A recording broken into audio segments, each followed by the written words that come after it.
Hi అందరికీ దత్తాత్రేయ జయంతి శుభాకాంక్షలు. దత్త జయంతి, దత్తాత్రేయ జయంతి అందరికీ గురుదత్తునిగా, దత్తాత్రేయ స్వామిగా తెలిసిన దత్తాత్రేయ జయంతి మార్గశిర పౌర్ణమి నాడు వస్తుంది.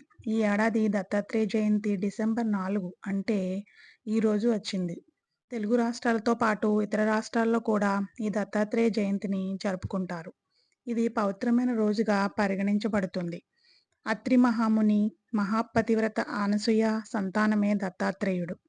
ఈయన త్రిమూర్తులు అంటే బ్రహ్మ, విష్ణు, పరమేశ్వరుల అంశలతో జన్మించిన అవతారమూర్తి.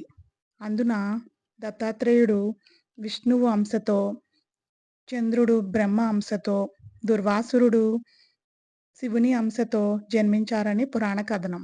దత్త జయంతి రోజున తెల్లవారుజామునే భక్తులు నదీ స్నానం లేదా ఏటి స్నానం చేస్తారు. దత్తాత్రేయునికి షోడోపచారాలతో పూజ చేస్తారు.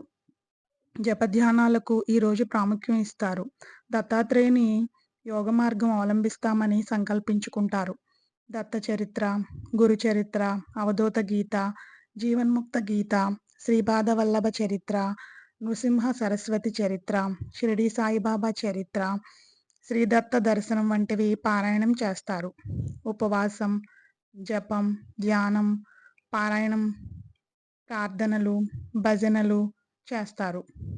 మహబూబ్ నగర్‌లోని కురుపురం, తూర్పుగోదావరి జిల్లాలోని పిఠాపురం శ్రీపాద వల్లభ అవతారానికి సంబంధించిన ప్రదేశాలు.